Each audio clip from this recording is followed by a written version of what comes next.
Bismillahirrahmanirrahim. Alhamdulillahi alamin. Wassalatu wassalamu ala asyrafil anbiya'i wal mursalin wa ala alihi wa ashabihi ajma'in. Qala rabbi shrah li sadri wa yassir li amri wahlul 'uqdatam min lisani yafqahu qawli, amma ba'd. InsyaAllah malam ni kita sambung pengajian fiqh sirah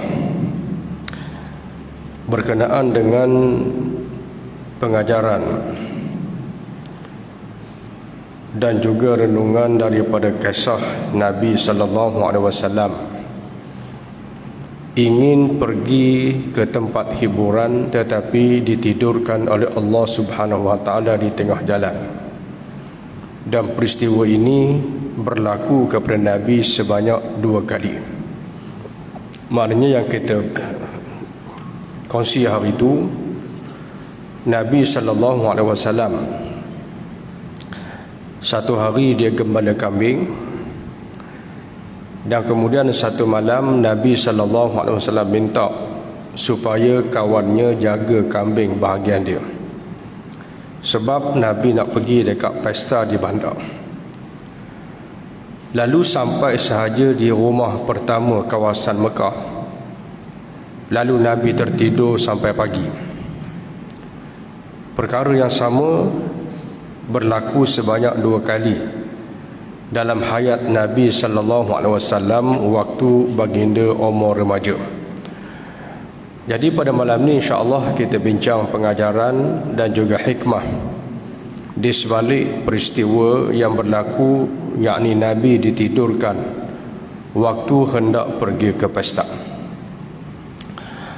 Walaupun segala-galanya ini tidak terlintas di fikiran Rasulullah SAW kerana baginda tidak mengetahui yang Allah Subhanahu Wa Taala memilihnya sebagai utusan dan pendakwah Islamiah.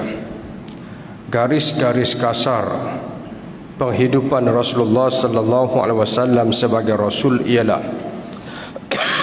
di antara apa yang disalurkan Tuhan ke dalam hikmahnya yang bertujuan supaya latar belakang kehidupan Nabi SAW tidak memberi kesan buruk atau memberi tindak balas yang negatif kepada pekerjaannya selepas diutuskan nanti, yakni sebagai Rasul. Cerita ringkas tentang peliharaan Allah ke atas Nabi Muhammad SAW dari bala rujana dan dugaan sejak kecil hingga dewasa membuktikan kepada kita 2 faktor yang penting. Jadi pengajaran yang pertama, tuan-tuan dan puan sekalian, ialah walaupun perkara ini dia berlaku sebelum kerasulan, maknanya hukum belum turun, sebab Nabi pada waktu berlakunya peristiwa ini Nabi belum lagi menerima wahyu. Jadi hukum belum wujud.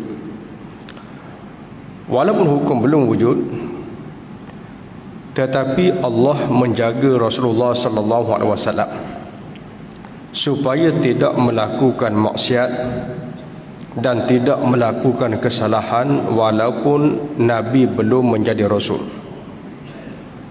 Apa hikmahnya?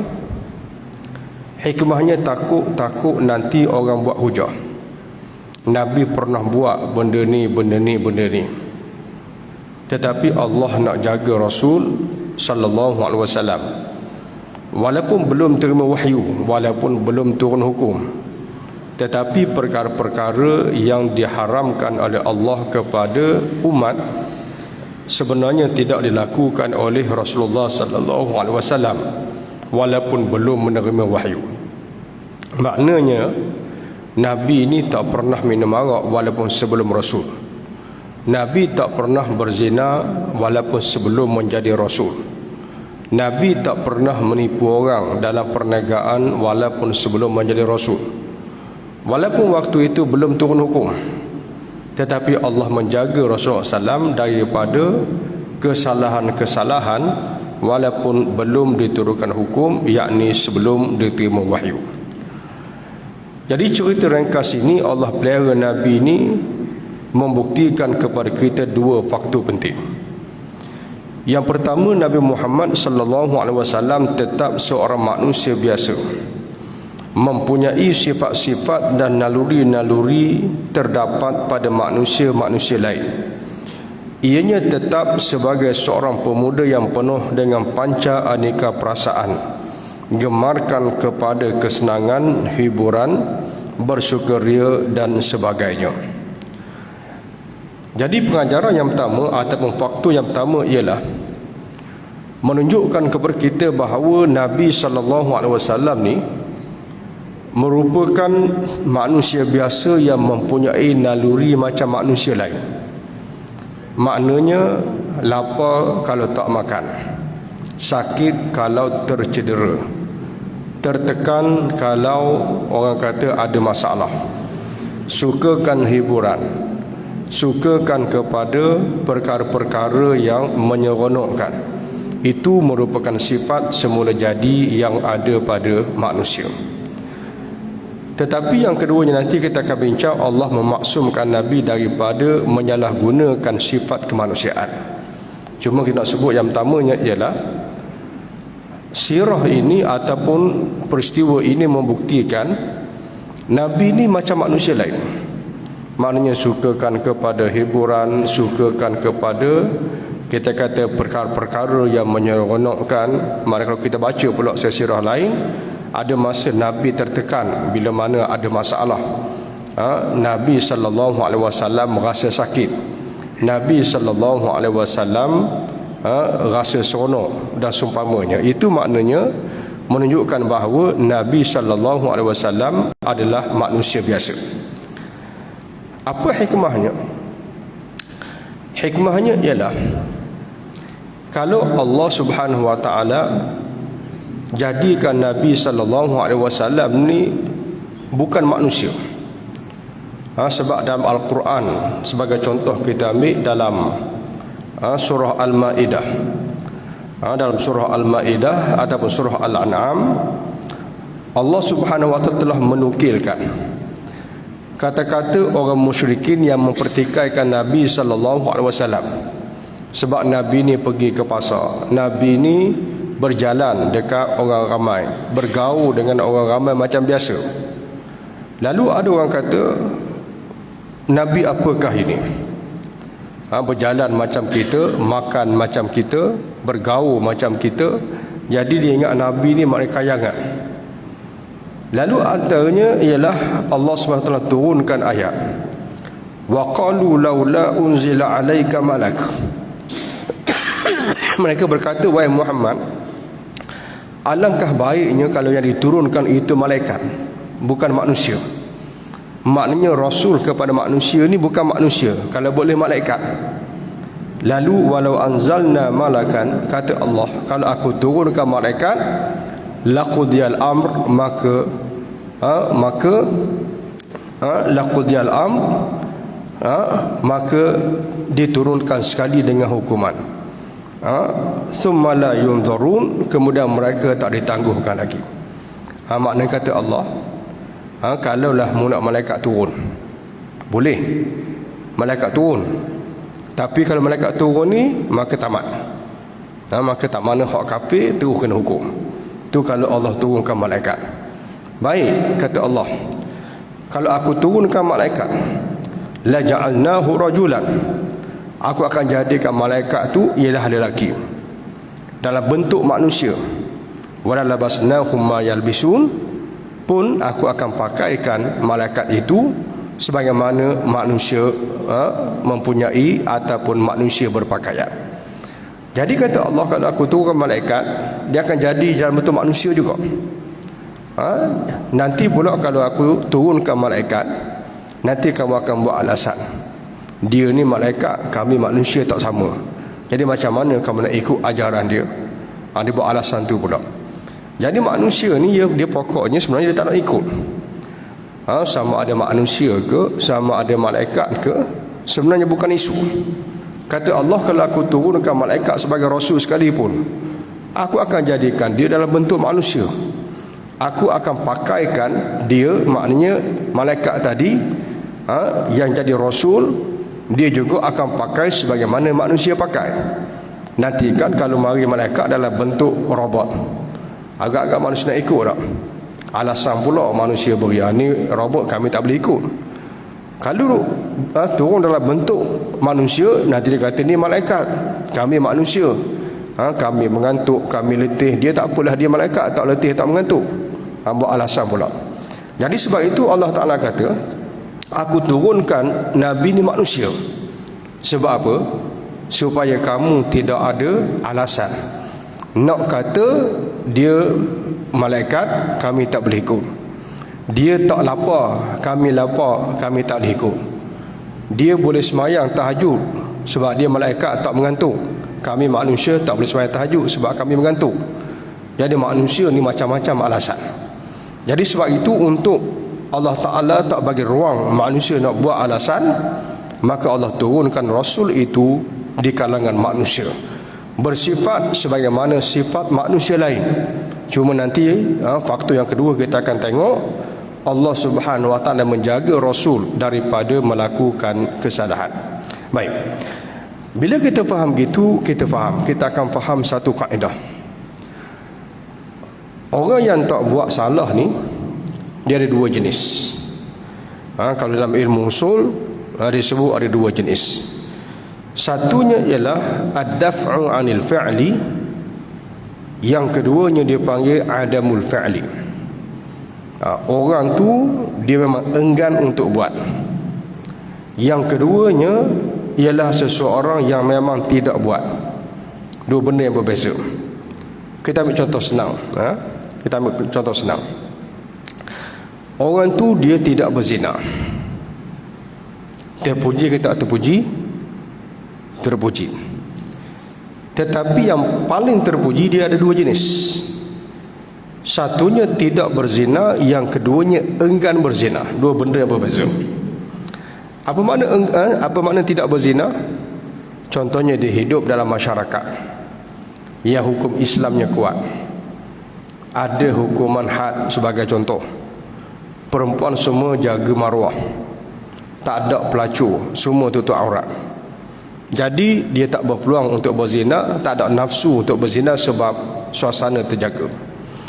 Sepanjang hidup dia tidak berzina. Itu dia panggil adamu al-fa'li ataupun adamu zina, dia tidak berzina. Berbeza dengan seseorang yang mana dia hidup dalam keadaan culture sebagai contoh, buka aurat, sekelilingnya ramai pelacur sebagai contoh. Hak pelacur pula comel-comel. Jadi orang yang macam ni bila dia ajak, duitnya banyak, nak sewa pelacur boleh sebagai contoh, tapi dia tak buat. Sebab apa tak buat? Dia boleh buat, nafsu ada, tapi dia tak buat kerana takutkan Allah. Ni dia panggil ad-daf'u 'anil fa'li, dia enggan untuk berbuat dosa. Yang ini martabaknya tinggi.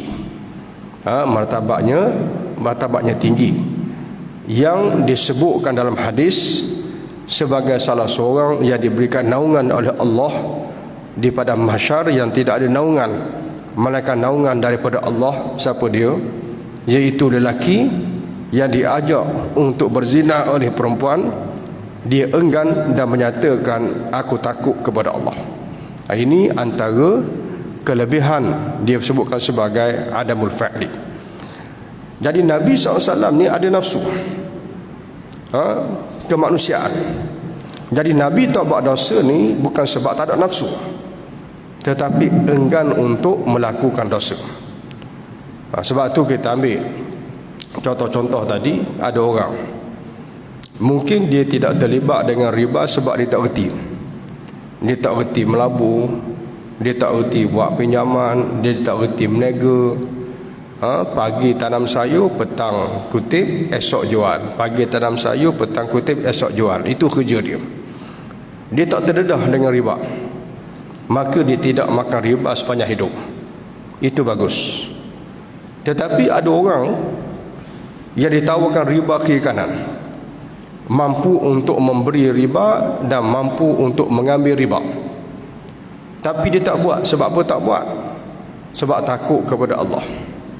bisnesnya ada masalah, perlu buat pinjaman, tapi dia sanggup tak buat pinjaman disebabkan riba. Kenapa dia tak buat? Kerana takut kepada Allah. Ini dia panggil ad-daf'u 'anil fa'li, mereka yang enggan untuk buat maksiat maka pahalanya besar. Ini yang kita kata ada manusia yang tidak buat dosa, tapi ada manusia yang enggan untuk buat dosa. Jadi sebab itu Nabi ini macam manusia lain. Macam manusia lain, ada perasaan, ada nafsu, ada keinginan, tetapi Nabi tak buat dosa. Antaranya ialah disebabkan jagaan daripada Allah Subhanahu wa taala. Jagaan itu adalah faktor yang kedua, iaitu Allah Subhanahu wa taala telah memelihara dan memaksumkannya dari melakukan kekejian dan sesuatu yang tidak sepatutnya dilakukan oleh seorang pendakwah. Andai kata di sana tidak ada pemeliharaan dan pemaksuman, namun demikian Nabi Muhammad sallallahu alaihi wasallam tetap tidak akan menjunamkan dirinya ke dalam lubuk kekejian kerana suara batin dan laungan hati sanubarinya memberi amaran serta isyarat sebagai seorang yang telah disediakan oleh takdir untuk menyempurnakan akhlak dan budi pekerti serta mendirikan asas syariat Islamiah, dan tidak seharusnya melakukan perkara yang tidak senonoh serta keji. Kedua faktor yang disebutkan tadi menunjukkan kepada kita yang Rasulullah memang mendapat bimbingan Allah Subhanahu wa taala cara terus menerus, sedangkan mereka yang di sekelilingnya tetap di bawah arus bi'ah ataupun suasana ataupun keadaan.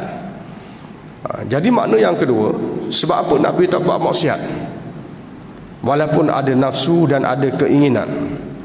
Sebabnya ia dijaga oleh Allah Subhanahu wa taala.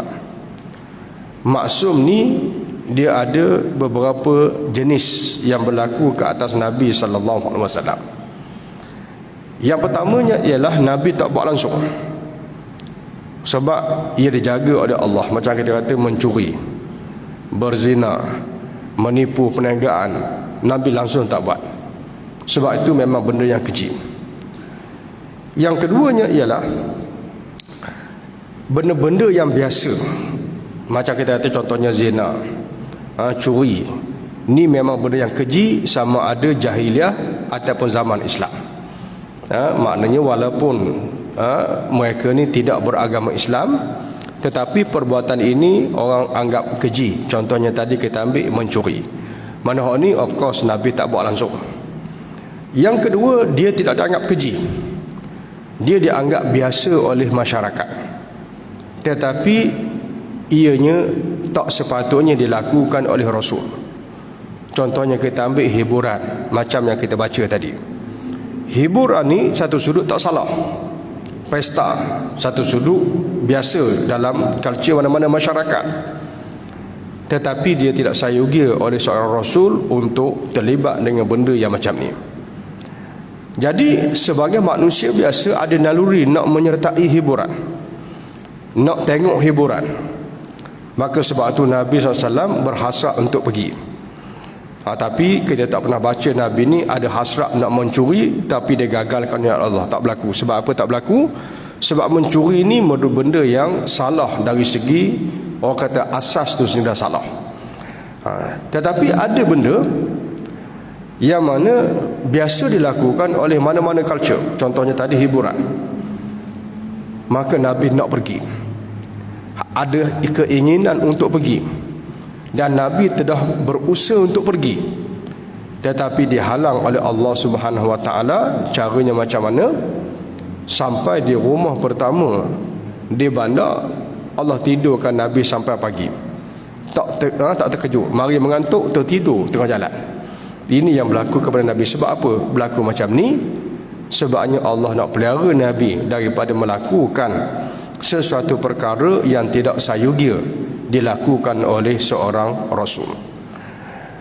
Yang ketiganya ialah ada benda Nabi dah tersalah, tetapi ditegur oleh Allah Subhanahu wa taala.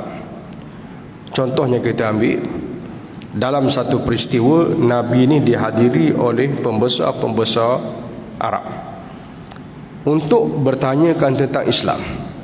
Hak mari ni orang kayangan ni, bangsa-bangsawan mari nak dialog dengan Nabi. Tiba-tiba mari seorang sahabat yang buta, yang miskin, Abdullah bin Abi Maktum. Mari dalam keadaan buta ialah tak nampak siapa, teraba-raba-raba, tanya mana Muhammad, aku nak tanya soalan. Jadi Nabi ni tengah berhadapan dengan pembesar-pembesar. Jadi mari Abdullah Ummi Maktum ni mari. Jadi Nabi tarik muka masam. Sebab apa? Rasa tak senang orang tengah nak dialog dengan bangsa-bangsawan nak ajak masuk Islam, dia mari kacau majlis.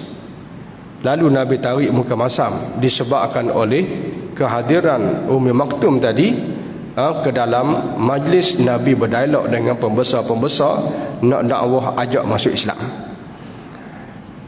Jadi Nabi bagi setengah orang benda tu biasa. Kacau majlis orang biasalah, tuan rumah akan masam. Tapi peristiwa ini ditegur oleh Allah Subhanahu wa taala. Turun ayat abasa wa tawalla an ja'ahul a'ma. Dia menarik muka masam disebabkan datang seorang yang buta. Terus ditegur oleh Allah bila mana Nabi bersikap demikian.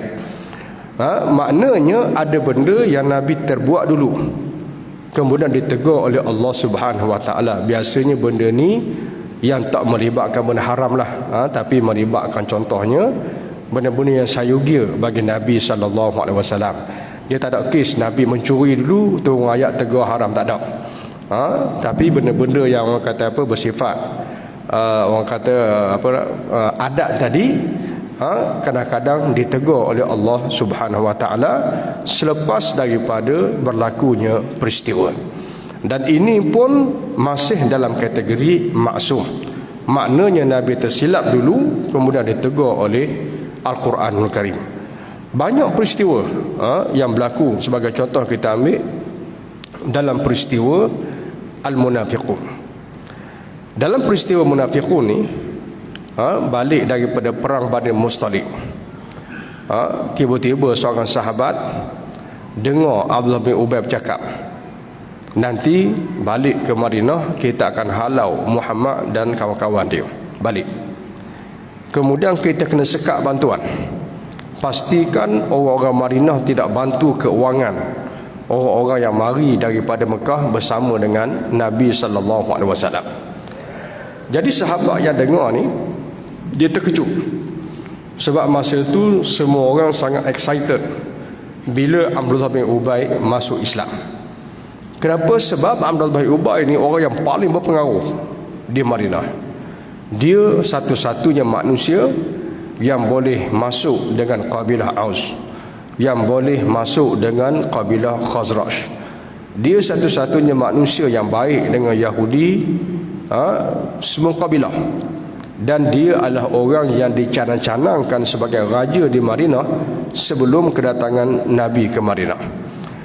Jadi bila dia masuk Islam, orang Islam sangat teruja dengan masuk Islamnya Abdullah bin Ubay.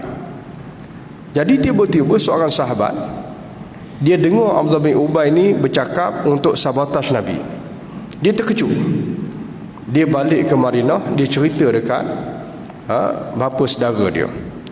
Jadi bapa saudara dia pula tercerita kepada Nabi SAW. Nabi pun mereka awal tak percaya apa yang sahabat ni cerita. Siapa ada yang kata salah dengar, ada yang salah, ada yang kata maknanya fitnah kawan-kawan, macam-macam lah orang kata dekat sahabat tadi. Jadi bila berlaku benda ni, Allah tak biarkan. Maknanya Nabi sendiri salah faham terhadap sahabat tadi sebagai bawa cerita, sebagai cerita tak betul. Lalu akhirnya turun ayat Al-Munafiqun, surah Al-Munafiqun, membetulkan apa yang, membenarkan apa yang sahabat tadi cerita dan mendedahkan perangai dan konspirasi daripada kumpulan Abdullah bin Ubay. Jadi maknanya Nabi sendiri pun tak percaya. Sebab apa tak percaya? Sebab Abdullah bin Ubay ni masing-masing orang excited dengan dia masuk Islam. Tiba-tiba orang hak kita kagum, orang hak kita rasa hebat, orang yang kita rasa masa depan kepada gerakan Islam, tiba-tiba orang kata dia jahat. Payah nak percaya pun. Payah nak percaya. Sebab kita pegang dengan apa yang kita rasa excited. Kita tak boleh terima benda yang kita tak suka. Itu perangai manusia. Dan itu juga yang berlaku kepada Nabi dan para sahabat. Bila mana Zaid bin Arqam menceritakan tentang Abdullah bin Ubay cuba untuk sebatas Nabi, kawan ni pula bukan sengaja cerita. Jadi bila rasa terkejut, share dengan pak saudara dia. Pak saudara dia pula tercerita kepada Nabi SAW. Jadi sampai kepada Nabi, Nabi panggil Zaid bin Arqam, tanya. Zaid bin Arqam ceritalah. Bila Nabi tanya, dia cerita betul lah apa yang dia dengar. Nabi pula panggil Abdullah bin Ubay. Orang munafik ni macam biasalah, kata-katanya cantik, kata-katanya menarik. Abdullah bin Ubay kata, demi Allah siap bersumpah, dia tak mengaku benda yang Zaid bin Arqam cerita. Jadi Nabi percaya dia, sahabat-sahabat lain percaya dia. Ramai yang kata Zaid bin Arqam ni fitnah. Ada yang kata Zaid bin Arqam ni paling-paling busuk pun orang kata Zaid bin Arqam ni silap dengar. Riwayat menceritakan sampai tahap Zaid bin Arqam ni tension, tak keluar rumah. Sebab apa? Dah orang kata dia macam-macam. Padahal dia cerita kat pak saudara dia benda yang dia betul-betul dengar daripada Abdullah bin Ubay, bukan ambil kat baku ni. Dia sendiri dengar. Pak saudara dia pula tercerita dekat Nabi. Dan akhirnya sahabat-sahabat lain tahu cerita ni daripada apa yang didengari oleh Zaid bin Arqam. Masa-masa tak percaya. Jadi benda betul salah. Bila salah, Allah tak biarkan. Maknanya Allah Ta'ala perbetulkan keadaan. Akhirnya turun ayat surah Al-Munafiqun mendedahkan bahawa apa yang Zaid bin Arqam dengar itu adalah betul. Maknanya Allah tak biarkan Nabi berada dalam kesilapan. Itu dia punya point dia. Jadi itu maknanya Nabi maksum. Maknanya Nabi tersilap dulu, menganggap itu salah. Lalu Allah Ta'ala betulkan dengan turunnya surah Al-Munafiqun. Jadi itu maknanya Allah takkan biarkan Nabi berada dalam kesilapan. Atau dengan bahasa lain, orang sebut Nabi SAW sebagai seorang yang maksum. Maksum ni maknanya dipelihara oleh Allah daripada kesalahan dan juga dipelihara oleh Allah daripada kesilapan. Jadi maknanya tak ada tiga bentuk maksum. Yang pertama, memang Nabi tak buat langsung, tak ada keinginan untuk buat. Yang kedua, benda tu salah dari segi status seorang Rasul. Tetapi Nabi nak buat tapi tak sempat buat, Allah Ta'ala batalkan dulu. Iaitu contoh tadi, Nabi nak pergi pesta, Allah tidurkan tengah jalan. Yang ketiga, lakukan kesilapan. Lepas lakukan kesilapan, Allah Ta'ala betulkan. Contohnya kisah dengan Ummi Maktum, dan juga kisah yang berkait dengan Zaid bin Arqam yang berkaitan dengan Abdullah bin Ubay dalam kisah balik daripada peperangan Bani Mustalik.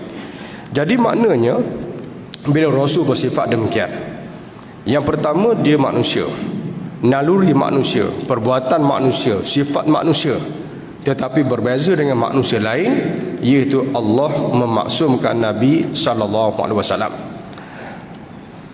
Maka tidak hairanlah mengapa Rasulullah SAW boleh melancarkan bahtera remajanya di tengah gelombang jahiliah yang panas dan serba bengis itu.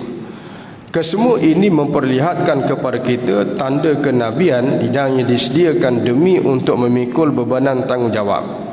Kenabian juga tidak kurang peranan buat membentuk asas pertama ke arah peribadi, kecenderungan jiwa, fikiran dan cara-cara menghadapi hidup. Memang mudah bagi Tuhan untuk melahirkan Nabi Muhammad SAW yang telah dibersihkan dari segala sifat-sifat yang meruntunnya ke arah pemuasan hawa nafsu, sehingga tidak terasa langsung olehnya sebarang desakan dan tekanan dari dalam supaya meninggalkan kambing ternakan kepada seorang kawan agar dapat baginda pergi ke salah sebuah rumah di Mekah untuk mencari kumpulan yang bersukaria dan berjaga hingga larut malam. Kalaulah Nabi Muhammad SAW dilahirkan sebegini keadaannya, maka senanglah baginda mengalami suatu pertentangan dan kekusutan jiwa. Penyakit seumpama ini contohnya terdapat di setiap bangsa dan masa. Kalau sedemikian ini, maka peristiwa ini tidak lain melainkan peliharaan Allah ilahi yang memelihara dan membimbing kemudi kemahuan jiwanya. Hikmah ilahi mahukan supaya apa yang dikatakan bimbingan ilahi itu dapat ditunjukkan kepada manusia seluruhnya, agar dengannya mudah mereka beriman dan mengenepikan syak wasangka yang menyelubungi kepala dan juga hati mereka.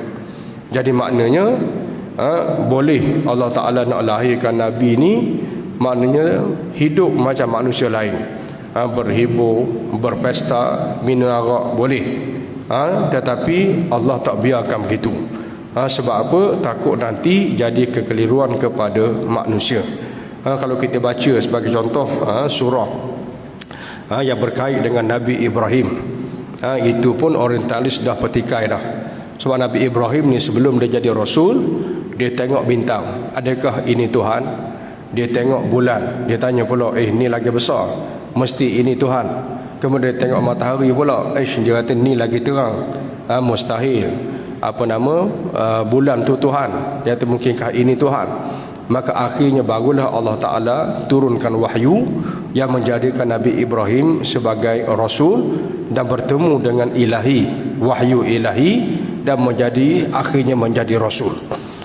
Yang ini pun ramai orang petikai, khususnya di kalangan musuh-musuh Islam.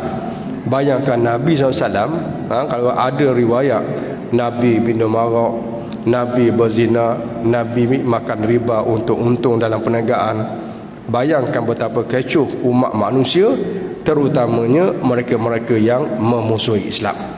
Jadi itu hikmah Allah jaga supaya Nabi tak buat benda-benda yang haram, sama ada waktu Nabi terima wahyu dan selepasnya, mahupun sebelum Nabi menerima wahyu, sebagaimana yang telah kita bincangkan tadi. Jadi saya rasa mungkin masa tak izinkan. Jadi setakat itu saja insya-Allah beberapa pengajaran yang dapat kita ambil daripada peristiwa Allah Subhanahu Wa Taala tidurkan Nabi sewaktu dalam perjalanan untuk mencari hiburan di kota Mekah. Jadi insya-Allah kuliah kita akan datang, kita sambung berkenaan dengan tajuk perniagaan dengan harta Khadijah dan perkahwinan baginda sallallahu alaihi wasallam. Jadi kita tangguh kuliah kita dengan sama-sama membaca kafaratul majlis dan suratul asr. Subhanakallahumma wa asyhadu an la ilaha illa anta wal asl insan fi khus ila allazina amanu wa amilus solihat wa tawasaw bil haqqi wa tawasaw bis sabr. A'udzubillahi minasyaitonir rajim. Bismillahirrahmanirrahim. Alhamdulillahirabbil alamin wassalatu wassalamu ala asyrafil anbiya'i wal mursalin wa ala alihi wa ashabihi ajma'in. Allahumma 'allimna ma wa lam na'lam wa faqihna ma tu'allimuna wanfa'na bima 'allamtana innaka antal alimul hakim. Allahumma zidna ilma warzuqna fahma wab'athna al-khata' wan nisyana bi rahmatika ya arhamar rahimin. Wa sallallahu ala sayyidina Muhammad wa ala alihi wa sahbihi wa sallam. Subhana rabbika rabbil izzati amma yasifun wa salamun al mursalin walhamdulillahi rabbil alamin.